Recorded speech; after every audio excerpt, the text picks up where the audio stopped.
Hello everyone, welcome to our class. For today's discussion is about qualitative and quantitative research.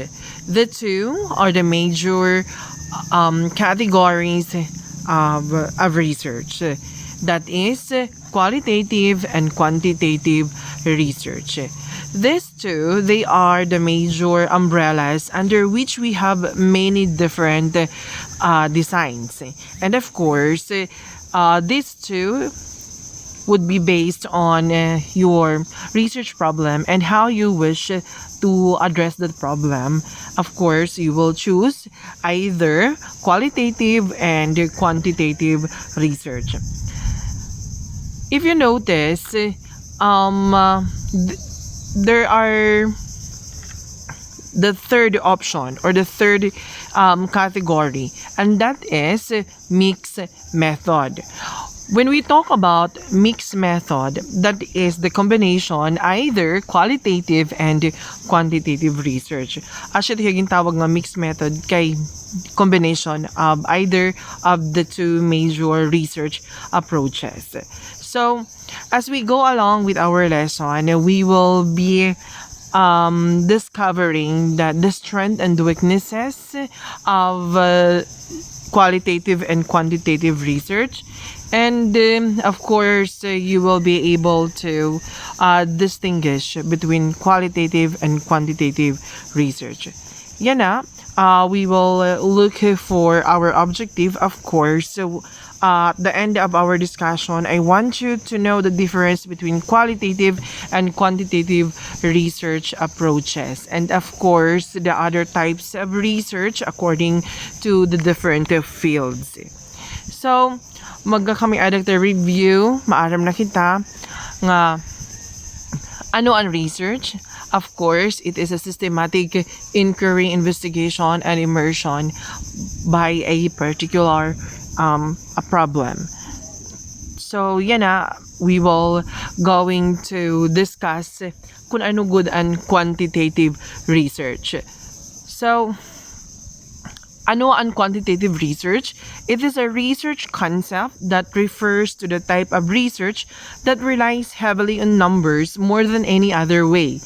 Meaning, it's more on numbers or statistic. Bagan ginkukuan niya an mga numero ngan kung ano good an statistics giniihap or ginme-measure hini nga klase nga research approach. So, kung mo rin kita pakiana ang definition ng quantitative research, let us move on kung ano good and characteristics ng quantitative research. Para kita mabaro, para madagmit na aton pag-distinguish and quantitative research kung maaram kita kung ano good and characteristics hini nga klase nga approach. So, what are the characteristics of quantitative research? Sorry, there is a typographical error. Nga, it should be quantitative. Of course, may data has isa ring objectivity and use of numbers, use of quantitative data collection methods, and of course, it's a focus on predetermined set of concepts. So, ano good ang sinisiring naton nga objectivity. When we talk about objectivity, in quantitative research, you must be objective. The data must be objective. This means that you cannot just give your personal opinion on things. Everything must be based on the research participants' data. And of course, kailangan nimo i-remove ang imo bias. Right? So, objective. May dakagin susunod nga. Siguro natin may dakagin susunod nga criteria or a set of standards. So, it should be objectivity. The next one is use of numbers. Tigaman, all quantitative research must primarily and mainly use numbers. It uses different ways that help collect data that is measurable by numbers. Excuse me. It is based on statistical analysis.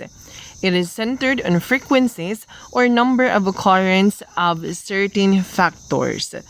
So use of numbers.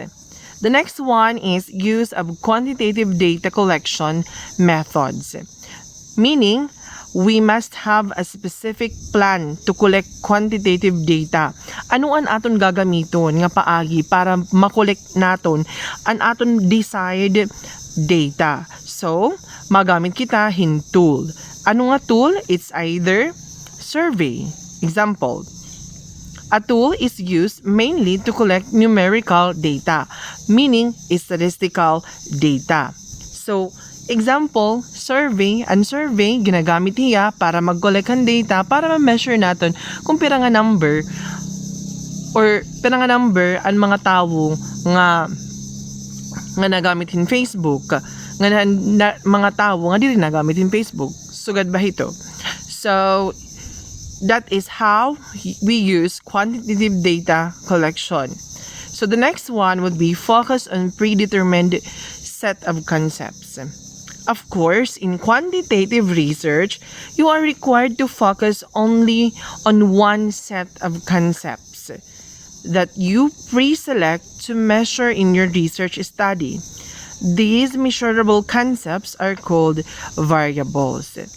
So, asya nga ni ito nga when we choose our research topic, we try to look for the independent variables and dependent variables. Kaya ito na mga variables, ito na aton focusan in order makaproceed kita han aton research study. Again, we have independent and dependent variables. And independent variables, ito hiya ang nakaka-epekto na ang nag-aapekto na mga variables. And dependent variables, ito hiya ang naaapektuhan.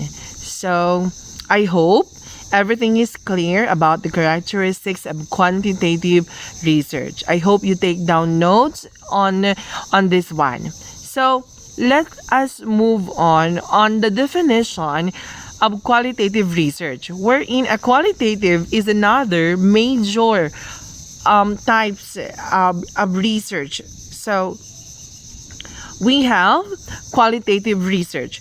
Ano ang qualitative research? It is a research approach that allows the researcher to interpret the life of people in order to understand their problems better and deeper in order to generate solutions that are relevant to their solution. So, in qualitative research, we understand that people are all different. They may experience phenomena differently than we do. So, instead of representing their life in numbers, we need to go to them, observe them in their natural setting, and hear their personal stories. The problem is found in those experiences, and the solutions to the problem are found there too. Instead of us having to give them some preset option to choose from their solution, we allow them to their own stories so that we can learn for them. So, that is about the definition of qualitative research. So, I hope you get it, and you internalize the definition of qualitative research. So, in order for us to better understand what is a qualitative research, of course, we need to look again with the characteristics of qualitative research. So, what are those? So, we have rich, open, subjective, and a great approach to deal with complex issues. So, those are the characteristics of qualitative research that we needed to know. So, class, when we talk about reach, it gives you the ability to explore a problem in depth, using multiple sources of data and multiple perspectives on the same problem. The next one is being open. If something is not clear when you collect or analyze data, you can check it with more data collection until you feel satisfied with the result. So it should be open. The next one is it is not free.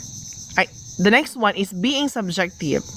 When we talk about being subjective, it is not free from bias or our own preconceived ideas.